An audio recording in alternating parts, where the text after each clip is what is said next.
Meus irmãos queridos, recebam a paz do Senhor. Evangelho de Jesus, segundo escreveu João, capítulo de número 3, versículo de número 16. Evangelho de João, capítulo de número 3, versículo de número 16. Porque Deus amou o mundo de tal maneira que deu o seu Filho unigênito, para que todo aquele que nele crê não pereça, mas tenha a vida eterna. Por favor, por duas vezes, vamos juntos? 3, 2, 1. Porque Deus...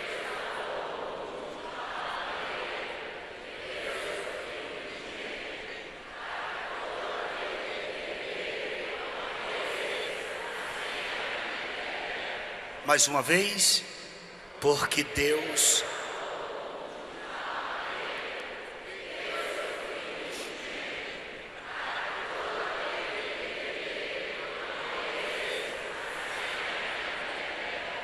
Amém. Por favor.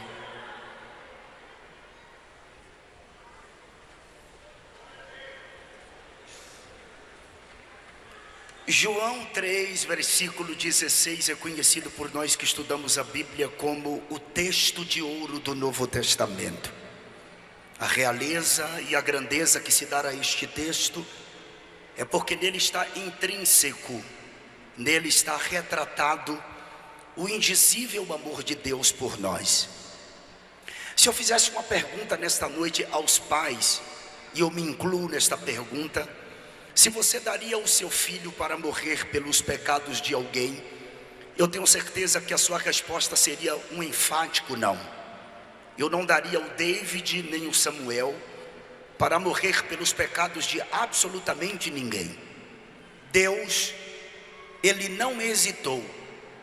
Apenas com um único filho, Ele o deu para que morresse na cruz do Calvário para efetuar a nossa redenção.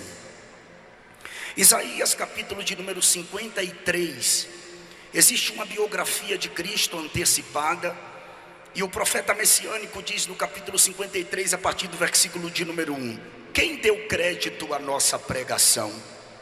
E a quem se manifestou o braço do Senhor? Porque foi subindo como renovo perante ele, como raiz de uma terra seca, não tinha parecer nem formosura, e olhando nós para ele, nenhuma beleza víamos para que o desejássemos. Era desprezado e o mais indigno entre os homens, homem de dores, experimentado nos trabalhos, e como um de quem os homens escondiam o rosto, era desprezado, e não fizemos dele caso algum. Verdadeiramente ele tomou sobre si as nossas enfermidades, e as nossas dores levou sobre si, e nós o reputamos por aflito, ferido de Deus e oprimido.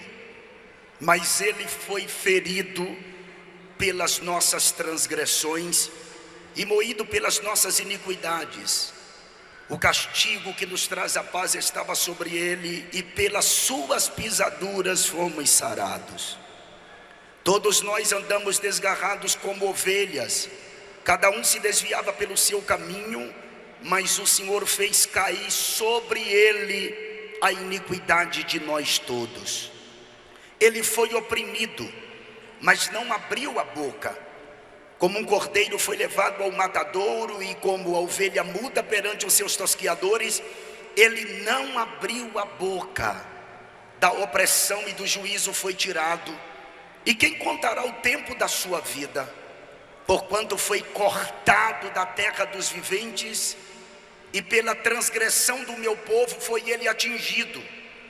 E puseram a sua sepultura com o ímpio e com o rico na sua morte, porquanto nunca fez injustiça, nem houve engano na sua boca. Todavia, ao Senhor agradou moê-lo, fazendo-o enfermar. quando a sua alma se puser por expiação do pecado, verá a sua posteridade, prolongará os dias, e o bom prazer do Senhor prosperará na sua mão. 750 anos mais tarde, nasceu Jesus em Belém. Todo mundo sabe que ele nasceu em Belém. Ele foi criado na pobre e miserável Nazaré. Pobre e miserável Nazaré, porque Nazaré era um lugarejo chamado de cidade, que não tinha mais do que 100 famílias, famílias agricultoras que dormiam no chão. Isso significa dizer que Nazaré não passava de 300 habitantes. Foi exatamente neste lugar que Jesus foi criado. Muita gente me pergunta em alguns seminários que eu dou: pastor, como que foi a infância de Cristo? Por que a Bíblia omite a infância de Cristo? Só fala apenas quando ele tinha 12 anos de idade, que ele pregou no templo. Existe um propósito para isto? Não existe propósito absolutamente nenhum em a Bíblia omitir a infância de Cristo. E isso porque a infância de Jesus foi como a infância de todo garoto judeu, assim como a sua adolescência, assim como a sua juventude. Com 5 anos de idade, era o período em que o menino passava por um outro ciclo de vida, ou ele entrava num novo ciclo. Ele começava a estudar os 5 primeiros livros da Bíblia: Gênesis, Êxodo, Levítico, Número e Deuteronômio. Quando ele completava 10 anos, ele já tinha decorado todos os 5 primeiros livros da Bíblia. E ele entrava num segundo ciclo de vida, onde nesse segundo ciclo de vida, ele aprendia sobre os livros históricos, poéticos e proféticos. Quando o garoto completava 14 anos de idade, era o momento do garoto decidir acerca da sua vida. Ou ele iria aprender aos pés de um mestre, ou senão ele iria dedicar-se à profissão do seu pai. Como Jesus não tinha um mestre à altura para ensiná-lo, Jesus optou a dedicar-se à profissão do seu pai. Isso significa que Jesus trabalhou durante toda a sua vida com prego, martelo e madeira, os instrumentos da sua própria crucificação. Quando ele completa 30 anos de idade, ele coloca a sua caixa de ferramenta nos ombros, vai até o Rio Jordão. Lá é batizado pelo seu primo João Batista, e a partir de então dá-se início ao seu ministério. Quando Jesus começou a pregar, Jesus se estabeleceu na cidade de Cafarnaum, uma cidade naquela época considerada uma grande cidade, com cerca de 3.000 habitantes. Jesus não só passou a residir em Cafarnaum, como também Cafarnaum se tornou sede do seu ministério. Quando Cristo começa a pregar, várias invejas surgiram por conta das facções religiosas existentes naquela época. O Evangelho segundo escreveu Lucas, no capítulo de número 4, versículos 28 e 30, diz que na primeira pregação que Jesus fez, tentaram matá-lo. A verdade é que nos dias de Jesus existiam pelo menos 26 facções religiosas, mas a maior e mais implacável e contundente perseguição sofrida por Cristo foi por conta da cúpula judaica. A cúpula judaica era composta de 3 classes de pessoas que viviam interligadas entre si. Eram eles os escribas, os homens inteligentes daquela época, os chamados copistas da lei, os anciãos, que eram os homens dotados de caráter maduro, que tinham habilidade para aconselhar as pessoas que lhes procuravam, e os fariseus, que controlavam 60% do povo no quesito religião. Escribas, anciãos e fariseus formavam uma cúpula judaica. Cúpula esta que, desde que Cristo iniciou o seu ministério, de alguma forma planejaram incitaram o povo a matar Jesus. Em Marcos capítulo de número 14, versículos 1 e 2, tem o plano para matá-lo. Olha o que está escrito: faltavam apenas 2 dias para a Páscoa e para a festa dos pães sem fermento, e tanto os líderes dos sacerdotes como os professores da lei procuravam um meio de prender Jesus à traição e matá-lo. No capítulo de número 12, versículo 14 do Evangelho segundo escreveu Mateus, tem uma conspiração para matá-lo. Diante disso, saíram os fariseus e começaram a conspirar sobre como poderiam matar Jesus. Em João capítulo de número 11, versículos 47 a 51, o sumo sacerdote Caifás assegura que Cristo morreria pelo povo, e está escrito no versículo 46 de João 11: mas alguns deles foram contar aos fariseus o que Jesus tinha feito. Então o chefe dos sacerdotes e os fariseus convocaram uma reunião do sinédrio. O que estamos fazendo? Perguntaram eles. Aí está esse homem realizando muitos sinais milagrosos. Se o deixarmos, todos crerão nele. E então os romanos virão e tirarão tanto o nosso lugar como a nossa nação. Então um deles, chamado Caifás, que naquele ano era o sumo sacerdote, tomou a palavra e disse: nada sabeis, não percebeis que vos é melhor que morra um homem pelo povo e que não pereça toda a nação? Ele disse isso não de si mesmo, mas sendo sumo sacerdote naquele ano, profetizou que Jesus morreria pelo pecado da nação. A verdade é que todas as vezes que tentaram prendê-lo, não conseguiram, porque ainda não havia chegado a hora de Cristo. Mas ele sabia que seu momento iria chegar.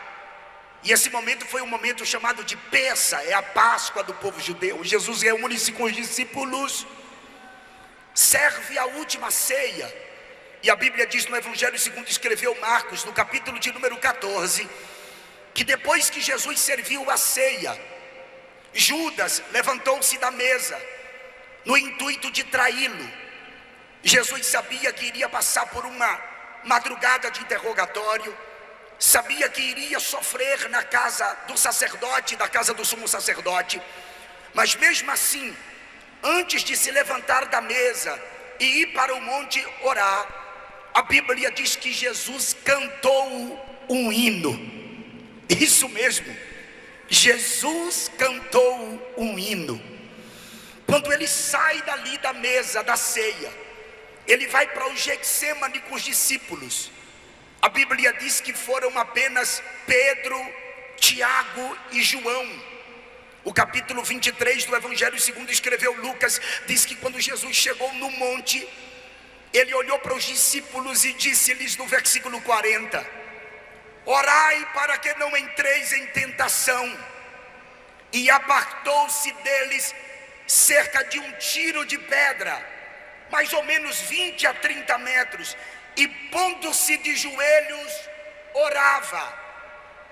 A oração de Jesus no versículo 42 de 23 de Lucas diz que ele orava assim: Pai, se possível, passa de mim este cálice, todavia não seja feita a minha vontade, mas a tua. Quando Jesus está orando ao Pai: Pai, se possível for, passa de mim este cálice, aqui implica alguma coisa a respeito da cultura dos dias de Jesus. Quando alguém era condenado à cruz, a família do condenado passava pela vergonha do vitupério. A casa da família do condenado à cruz era queimada a fogo. A partir de então, o pai do condenado seria exposto à vergonha mais intensa dentro da sociedade. E Jesus aqui está como um homem, e quando ele diz: Pai, se possível, passa de mim este cálice. Ele está dizendo ao Pai: eu não quero que você passe pela vergonha, todavia, não seja feita a minha, mas a tua vontade. Naquele instante apareceu um anjo do céu que ele confortava. Enquanto o anjo confortou Jesus, logo depois ele começa a entrar em agonia. O versículo 44 diz que ele orava tão intensamente que o seu suor começou a se tornar em grandes gotas de sangue que corria até o chão. E Jesus começa a passar por aquele fenômeno chamado de hematidrose. Isso mesmo, hematidrose. A hematidrose só acontece em questões excepcionais. Não acontece com qualquer momento, com qualquer indivíduo. Diz que na história apenas 3 pessoas sofreram de hematidrose. Uma foi Jesus, outra foi uma freira na Idade Média, e outra pessoa foi uma garota no período da Segunda Guerra Mundial.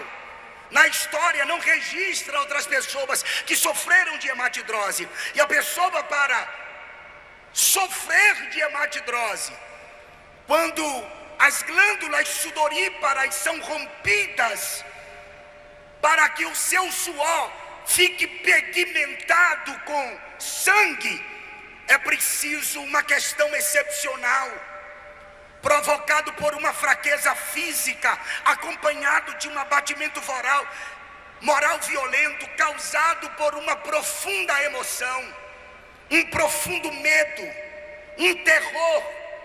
E a verdade é que Jesus, ele estava levando a angústia por causa dos nossos pecados. Quando ele sua sangue, aquilo significa dizer que Jesus estava passando por um momento mais difícil da sua história. Depois Jesus se levanta e ele vai até os discípulos que estavam distantes dele cerca de 20 a 30 metros. E ele encontrou os discípulos dormindo e ele perguntou: não podeis velar comigo sequer uma hora? Por que os discípulos estavam dormindo, pastor? Por causa do mundo espiritual. Eu creio que isso já aconteceu com você alguma vez. Você dobrou seus joelhos para orar e o diabo efetuou a operação céu de bronze, e parece que existe uma dificuldade de você se conectar com o trono, e muitas vezes você se pegou dormindo nos joelhos. O mundo espiritual estava em atividade. Não sou eu que estou dizendo, é a Bíblia. Porque logo depois da oração de Jesus, aparece Judas com a guarda sacerdotal para prendê-lo. Era noite. Judas teve que beijar Jesus, porque os discípulos eram parecidos com ele. Quando Judas beija Jesus, os soldados, que era a guarda do templo, o prende. O versículo de número 52 do capítulo 22 de Lucas diz: e disse Jesus aos principais dos sacerdotes e capitães do templo e anciãos que tinham ido contra ele: saíste com espadas e porretes como para deter um salteador? Tenho estado todos os dias convosco no templo e não estendestes as mãos contra mim, mas esta é a vossa hora e o poder das trevas. Quando Jesus sai aqui do Getsemane, ele é levado para a presença do sacerdote. Depois da presença do sacerdote, ele é levado à presença do sumo sacerdote. E João acompanhou os soldados que levaram Jesus. Pedro de longe também acompanhava. A madrugada foi intensa. Os servos do sumo sacerdote constantemente o esbofeteavam, batia em seu rosto. Pedro, que havia ido nas escondidas até ao local onde Jesus estava sendo interrogado pelo sumo sacerdote, o capítulo 18 do Evangelho segundo escreveu João diz que João era amigo do sumo sacerdote e pediu a porteira para abrir a porta para que João entrasse para o pátio da casa. Era uma noite fria, Pedro se aquentava no lume da fogueira. De repente, o versículo de número 17 do capítulo 18 do Evangelho segundo escreveu João, diz que a porteira olhou para Pedro e perguntou para ele: não és tu um dos discípulos deste homem? E respondeu Pedro e disse: não sou. Versículo 25 do capítulo 18 do Evangelho de João: e Simão Pedro estava ali e aquentava-se, e disseram-lhe, pois, não és tu um dos seus discípulos? E ele negou pela segunda vez e disse: não sou. Versículo de número 26 e 27: e um dos servos do sumo sacerdote, perante aquele a quem Pedro cortara a orelha, disse: não te vi eu no horto com ele? Pedro negou terceira vez e logo o galo cantou. Pastor, por que o galo cantou quando Pedro negou pela terceira vez? O galo aqui não significa apenas a ave que canta. Aqui significa pelo menos duas coisas. Primeiro, era o momento da troca da guarda romana. Os soldados que passaram a noite iriam para o descanso e outros assumiriam o posto. Segundo, era o momento em que os sacerdotes iam remover a cinza do altar do holocausto do templo, colocar nova lenha para ser queimado um novo holocausto, ou seja, a crucificação estava começando. Quando amanhece o dia, pegaram Jesus e levaram-no à autoridade chamada Pilatos. Pilatos olha para Jesus, descobre que ele havia nascido na jurisdição de Herodes, e Pilatos pede aos seus soldados que levem Jesus à presença de Herodes. O capítulo 23 do Evangelho segundo escreveu Lucas, está escrito no versículos 11, 12, 13 e 14, que quando Herodes recebeu Jesus juntamente com seus soldados, o desprezou, escarneceram de Jesus, vestiram-o com uma roupa resplandecente. E sabe o que Herodes fez?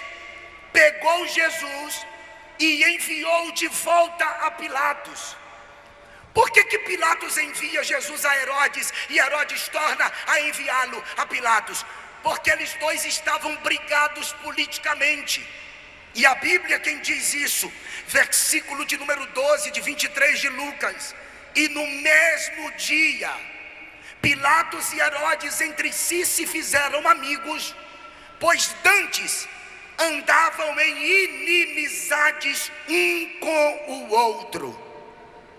Quando Pilatos recebe Jesus de volta, a Bíblia diz que Pilatos ordenou que o flagelasse. O flagelo era algo insuportável. E a verdade é que depois do flagelo, a autoridade por nome Pilatos era para soltar Jesus. Eu creio que a maioria dos que estão aqui já viram aquele filme de Mel Gibson chamado de A Paixão de Cristo. No meu ponto de vista de investigador desse assunto, ninguém relatou tão apropriadamente a crucificação de Jesus e o seu flagelo como este filme A Paixão de Cristo. E se os senhores não conhecem esse filme, por favor assista. Inclusive, procure no YouTube o ator principal chamado de Jim Caviezel, que por conta do filme que protagonizou, ele acabou se convertendo e o seu testemunho é extraordinário. É impossível você não chorar com o testemunho desse indivíduo, que diz ele que sofreu retaliações depois do filme. Inclusive, depois do filme, Hollywood nunca mais o convidou para fazer um grande papel. O flagelo era insuportável. O prisioneiro, o condenado, apanhava nas costas, na frente, até mesmo na sola dos pés. Os soldados mais fortes empunhavam azorragues com bolinhas de chumbo ou ossos de carneiro em tiras múltiplas e batia com tanta violência no condenado que perfurava o tecido humano e grudava até mesmo nos ossos e nas costelas do condenado. Jesus passou por tudo isto. Depois do flagelo, pegaram Jesus e apresentaram a Pilatos. Pilatos tinha autoridade para soltar Jesus. A Bíblia diz que era Páscoa, e por ocasião da Páscoa devia se soltar um prisioneiro. Vale lembrar que isso aqui não é um princípio bíblico, isso aqui é um costume que os judeus criaram de soltar alguém por ocasião da Páscoa. O capítulo 18 do Evangelho segundo escreveu João, versículo de número 39. Olha o que Pilatos diz para o povo: mas vós tende por costume que eu vos solte alguém por ocasião da Páscoa. Querei, pois, que eu vos solte o rei dos judeus? Pilatos era para ordenar a soltura de Cristo, mas ele vai perguntar aos judeus o que os judeus gostariam que ele fizesse. Os judeus responderam: nós não queremos que você solte Jesus, nós queremos que você solte Barrabás. Barrabás era um terrorista, um inimigo público, um inimigo do Estado, um indivíduo que havia causado problemas graves para as autoridades daquela época. Mas mesmo assim, o povo disse: nós queremos que você solte a Barrabás. E lógico, dentro do ponto de vista lógico, se eles pediram que soltasse a Barrabás, logo Pilatos devia trancafiar Jesus ou prendê-lo. Só que Pilatos pergunta: e o que eu faço com Cristo? A multidão respondeu: crucifica-o, crucifica-o. Pilatos, que morava na Fortaleza Antônia com a sua esposa Cláudia, perguntou isso estando na parte superior da sua casa. A multidão estava no pátio gritando: crucifica-o, crucifica-o. E Pilatos desce as escadas, vai até o pátio da casa, entrega Jesus no meio da multidão. Dali a multidão assumiu, pois agora Jesus é conduzido até o Gólgota. Da casa de Pilatos até o Gólgota era 1 hora o indivíduo levando a cruz nas suas costas. A verdade é que não era uma cruz, senhores, e por favor, isso aqui é bom que vocês entendam.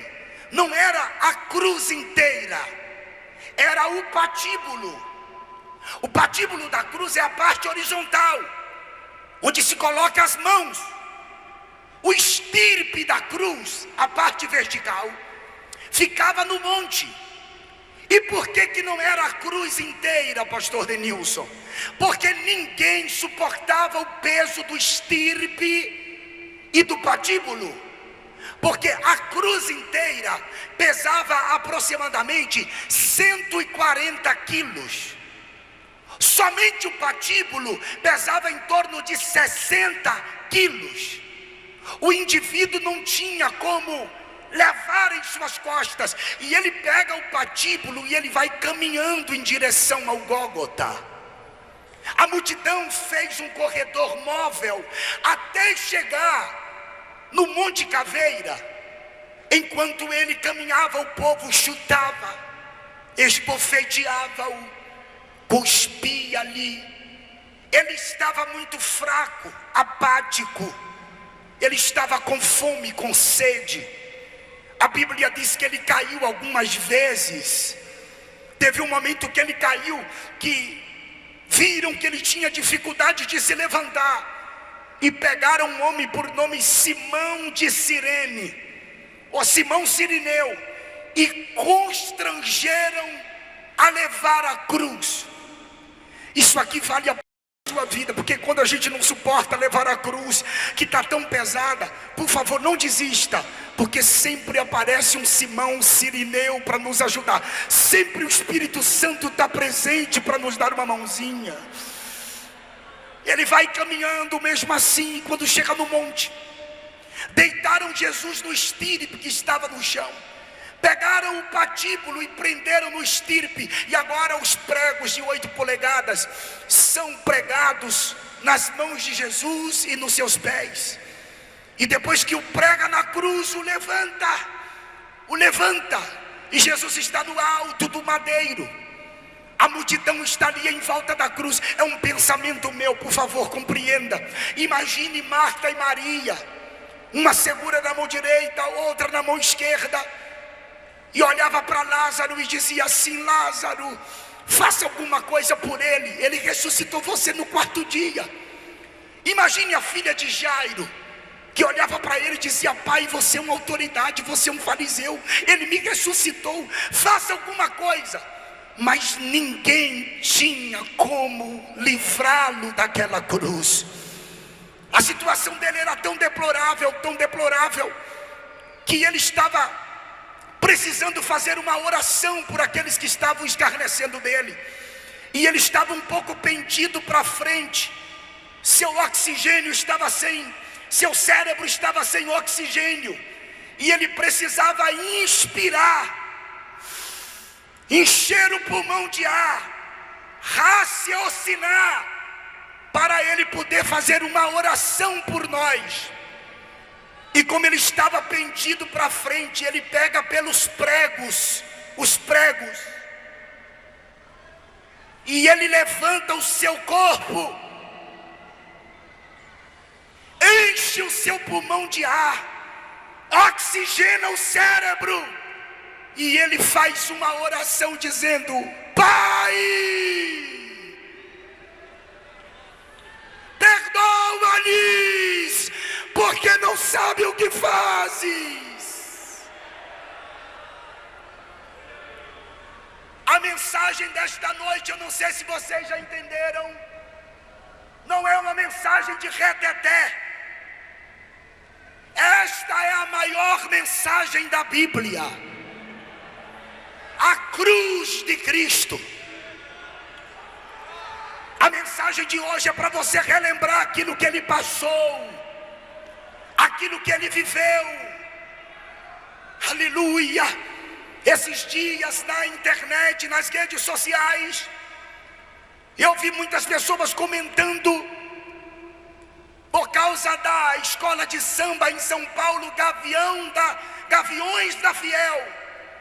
Inclusive deputados emitiram nota de repúdio, porque a Gaviões da Fiel colocou 2 atores, um representando Cristo e o outro Satanás.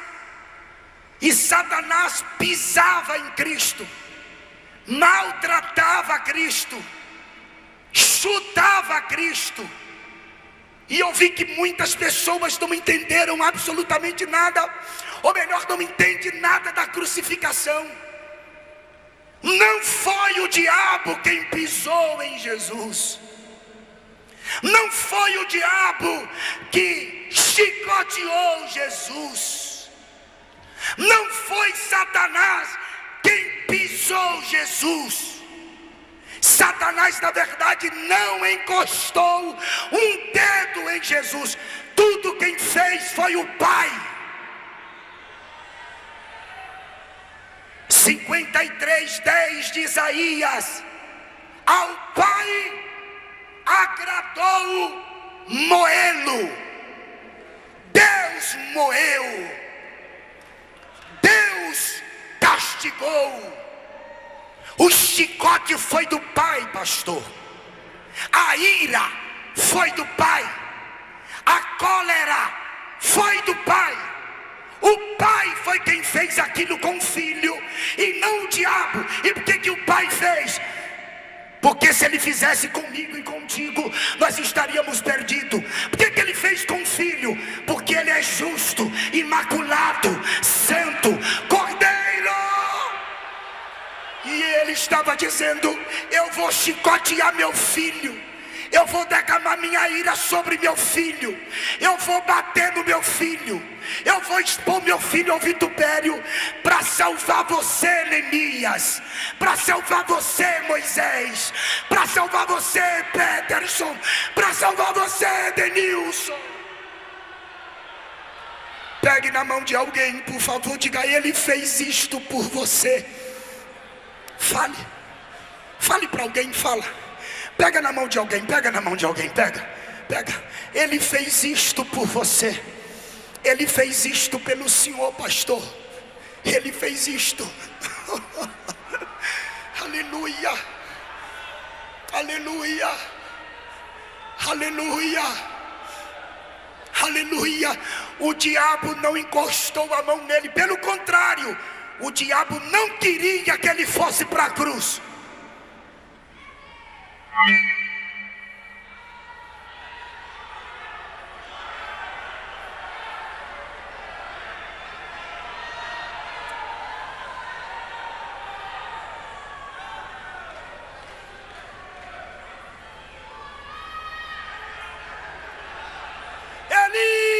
Eli, lama sabachthani. Teve um momento que ele se sentiu só. Lembra que ele havia dito: o Pai está em mim, eu estou no Pai. Mas aqui ele está gritando: por que me desamparaste? Onde estava o Pai? Furioso. Salmo 18. O Pai está furioso. Salmo 18. O Pai está furioso porque quer tirar o filho da cruz, mas não pode. Os salmos falam de Cristo como nosso Salvador. O Salmo 41 é ele na ceia. O 22 ele está na cruz. O 16 ele está no túmulo. O 18 ele ressuscitou. O 24 que o pastor leu é ele voltando para a glória. No 22 está escrito, olha só o que está escrito no Salmo 22. O que o salmista está vivendo aqui é o que ele vive. Muitos touros me cercaram, fortes touros de Bazã me rodearam. Abriram contra mim suas bocas, como leão que despedaça e que ruge. Como água me derramei, e todos os meus ossos se desconjuntaram. O meu coração é como cera e derreteu-se dentro de mim. Isso fala do amor dele por nós. A minha força se secou como um caco. Ele estava fraco. E a minha língua se apega ao paladar. Me puseste no pó da morte, pois me rodearam cães. O ajuntamento dos malfeitores me cercou. Traspassaram-me as mãos e os meus pés. Pastor Denilson, por que o pai estava tão irado? Porque não podia. Ele podia. É paradoxal, tá? Ele podia tirá-lo da cruz, mas ao mesmo tempo não podia, porque ele nos amou. Deus amou o mundo de tal maneira que deu seu Filho unigênito, para que todo aquele que nele crê não pereça, mas tenha vida eterna. O sofrimento dele foi tão intenso, que ele pegou e se rendeu. Ouça isto aqui: ele se rendeu. Não foi a morte que o matou. A morte não matou Jesus. Foi ele quem se rendeu, dizendo: Pai.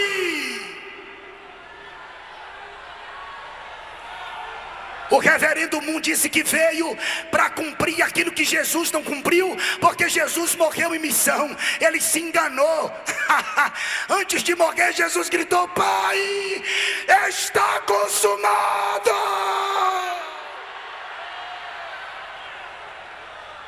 Em tuas mãos entrego o meu espírito.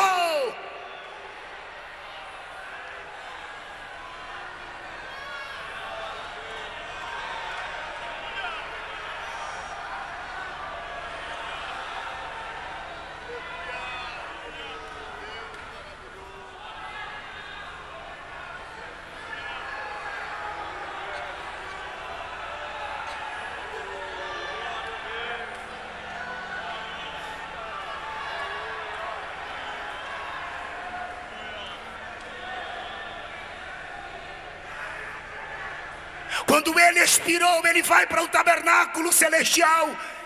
Hebreus 9, versículo 36, não me falha a memória. Ele precisa purificar o tabernáculo verdadeiro. E quando ele morre, que ele chega lá como sumo sacerdote, o véu do templo de 30 centímetros de espessura rasgou-se de alto a baixo. Ele estava dizendo: eu cheguei aqui, o caminho está aberto. Eu vou ter que pedir agora, levanta a mão para dar um grito de aleluia para o Cordeiro de Deus. O véu não rasgou para Deus sair, o véu se rasgou para eu entrar, para você entrar.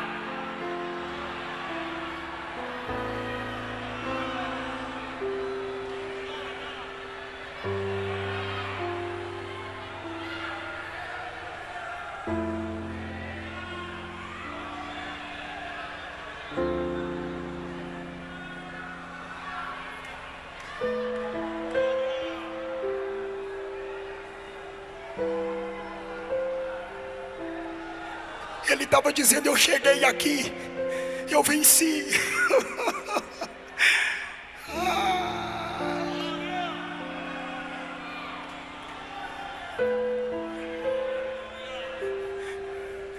Pastor, mas e daí?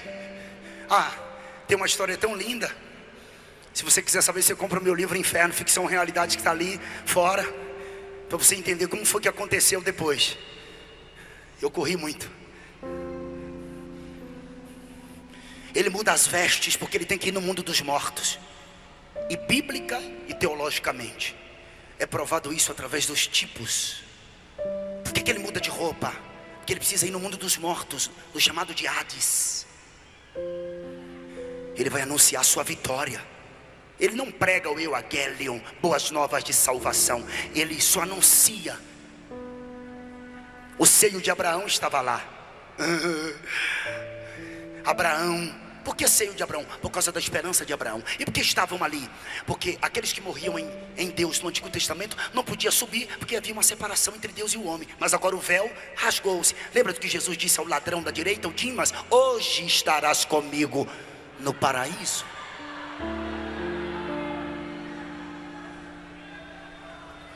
Pensa quando Jesus chegou lá embaixo. Abraão olhou e disse assim: foi a minha fé. Adão olhou e disse assim: eu me vesti com as vestes dele, com a pele dele. Ele é o cordeiro morto na fundação do mundo. Sansão olhou e disse: ele foi a minha força. Manoá gritou: eu o vi numa coluna de fogo. Isaac disse: ele é o poço que deu águas vivas. Jacó gritou: eu lutei com ele no val de Jaboque. Daniel disse: eu vi como um ancião de dias, mas estava na cova dos leões comigo. Misael, Ananias e Azarias olharam e disse: ele era o quarto homem no meio da fornalha de fogo. Ezequiel olhou e disse: ele é o rio que por onde passa os charcos de lodo são sarados e tem muitos peixes. Isaías gritou: ele é Emanuel, mas é maravilhoso conselheiro, Deus forte, Pai da eternidade. Ele é príncipe da paz. Os ateus dizem que ele não é nada. Os comunistas dizem que ele foi um revolucionário. Os panteístas dizem que ele é uma essência. Os maçons dizem que ele foi o arquiteto do universo. Os budistas dizem que ele foi um criador de religião. Os islâmicos acham que ele é menor do que Maomé. Os espíritos dizem que ele é um espírito evoluído. Silvio Santos disse que ele é um político. Se viesse hoje, seria um político como Luiz Inácio Lula da Silva, Ciro Gomes ou outro qualquer. Mas Maria Madalena olhava para ele e dizia: é o Rabundi do jardim. Bartimeu disse: é o prazer de enxergar. Lázaro disse: melhor amigo não tem. João diz: é o amor. Pedro disse: é a pedra que a igreja, a Assembleia de Deus de Betim está edificando. Paulo disse: ó, a profundidade das riquezas, tanto da sabedoria como da ciência de Deus. João Batista disse: ele é Rei Serra, Elohim, Hanishó, Ed Hatat, Haaret. Ele é o Cordeiro de Deus que tira o pecado da terra. E a 14ª escola bíblica de obreiros de Betim, para ela Jesus é quem salva, quem liberta, quem cura, quem batiza com o Espírito Santo, e vai voltar para arrebatar a sua igreja.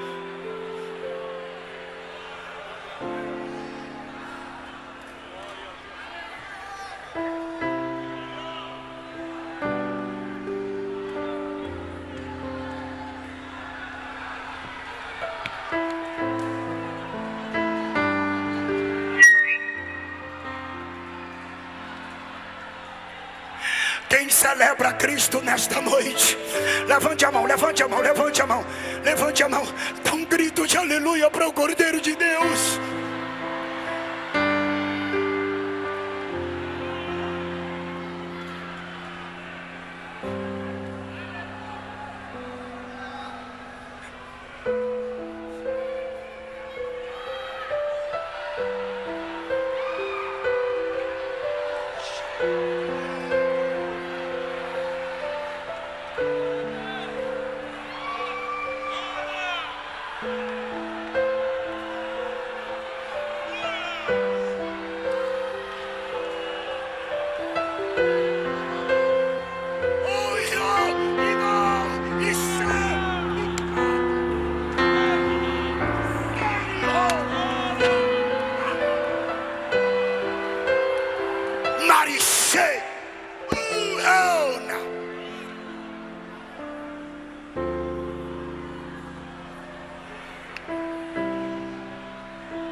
A morte tentou prender ele quando ele chegou no mundo dos mortos. Atos dos Apóstolos diz que a morte lançou grilhões, cadeias, mas a morte não podia retê-lo, não tinha como prendê-lo. Ele quebrou os grilhões, as cadeias.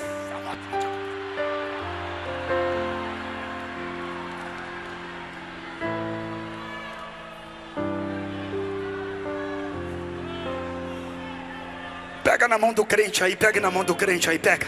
Fala, tudo isso ele fez por você, fala.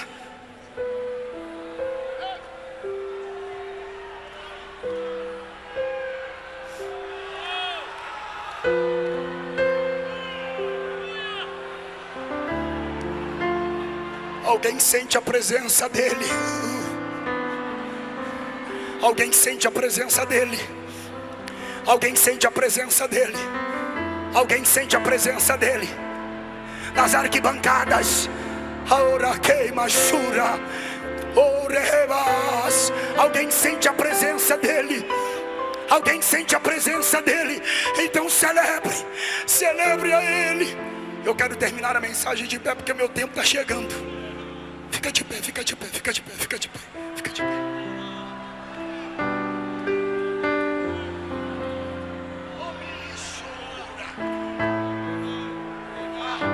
Ah, tem uma graça aqui, tem uma graça aqui, tem uma...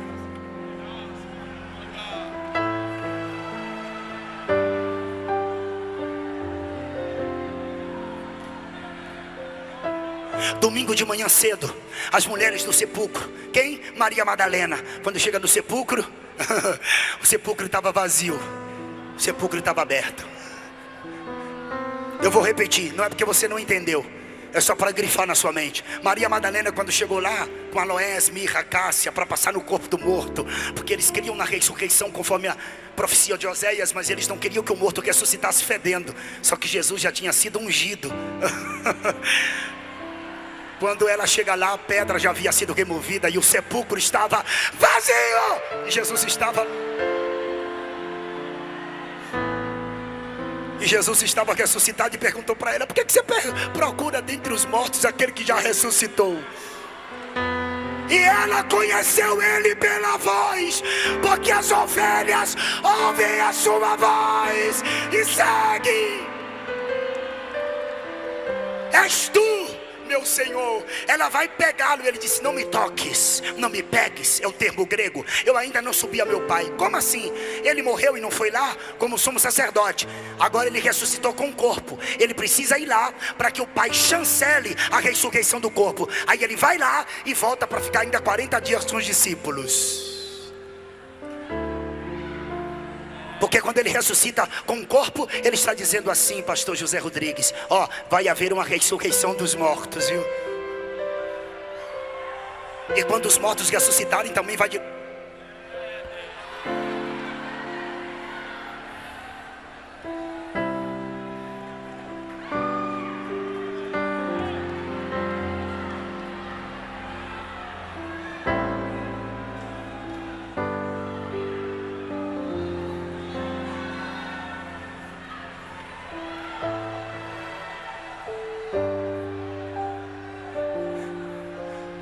Vai e avisa para Pedro que eu estou vivo. Por que avisar para Pedro? Que Pedro havia negado.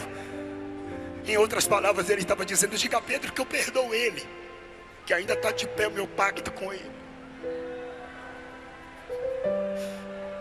Diga a ele que ele me negou, mas não esqueci dele não, está de pé. Eu venci por ele, inclusive. Avisa lá para ele. Eu tinha tanto para dizer a vocês, estou procurando aqui os espaços. Eu quero terminar.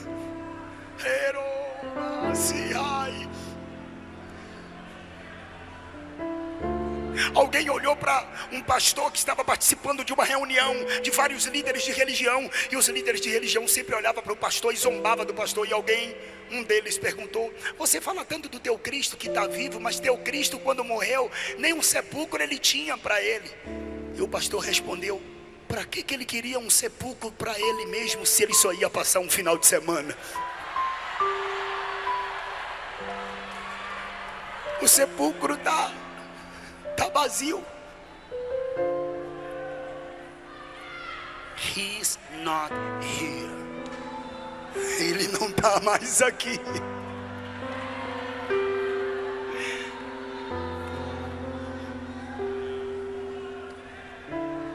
Deixa eu fazer uma pergunta. Fica assim como você está. Você vai me ajudar. Quem se encontra afastado da igreja aqui, levanta a mão. Faz assim: pastor, me afastei dos caminhos do Senhor. Faz assim: quero te ver. Quem aqui se afastou dos caminhos do Senhor e se encontra aqui? Faz assim com a tua mão para que eu possa te ver. Alguém? Levante uma das suas mãos para que eu possa te ver, por favor. O Espírito Santo está te chamando de volta. Vem, eu quero orar por você. Venha, venha.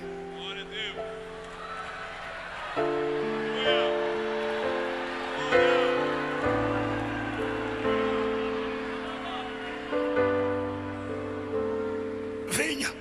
Eu posso fazer um pedido para vocês. Você que está aqui nas arquibancadas, dá uma olhada na direita e na esquerda. Veja se tem alguém do seu lado não evangélico. Quem não é evangélico aqui, levanta a mão. Quem não é? Quem não é evangélico? Quem aqui não é evangélico? Levanta a mão. Alguém? Alguém do seu lado? Por favor. Por favor, me ajude. Está vindo outro aqui.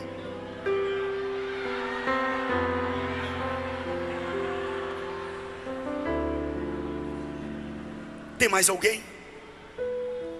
Tem mais alguém? Eu pediria por obséquio, ao seu lado esquerdo, direito, alguém que se encontra afastado, afastada. Cadê? Traz ele aqui. Eu quero orar por você. Vem. O Espírito Santo está te chamando. Vem. Vem. Vem, vem, vem, vem, vem, vem, vem. Ouvir o meu Senhor bater na porta e o meu coração queimou. Ouvir o meu Senhor bater na porta e o meu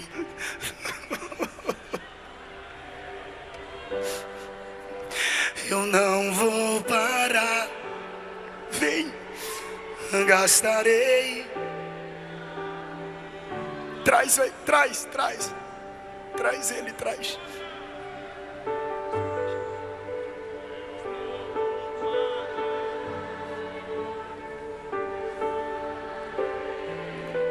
Está Está vindo mais alguém?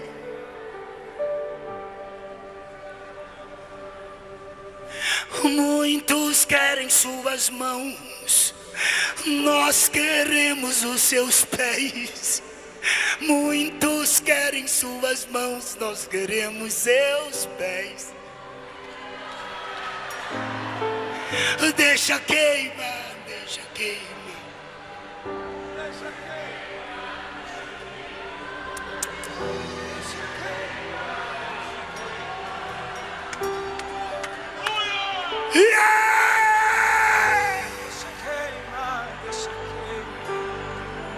Deixa queimar, deixa queimar, deixa queimar, deixa queimar.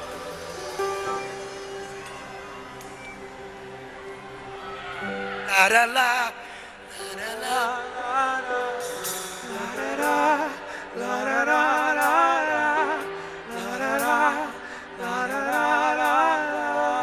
traz ele, traz ela, traz.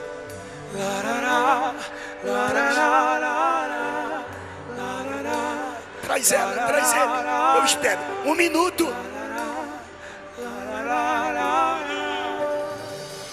Tem mais alguém?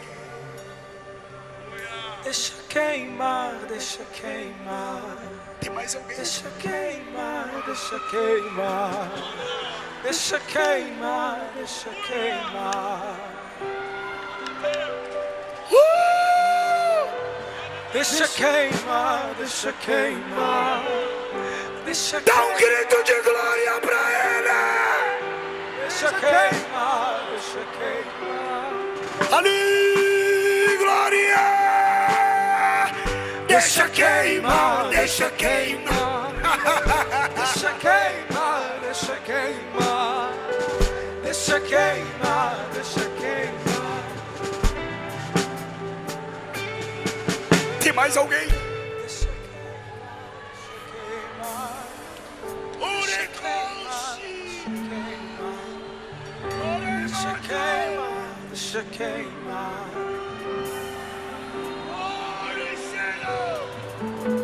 Deixa queimar, deixa queimar. Deixa queimar, deixa queimar. Venha!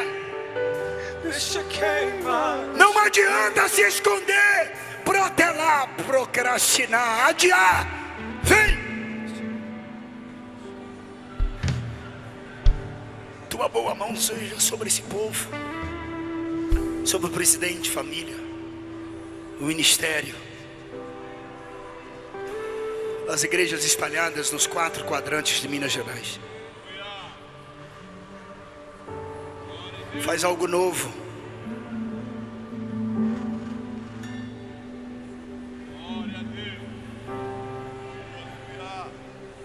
Alarga as suas tendas e ordena do alto a tua bênção sobre o teu povo.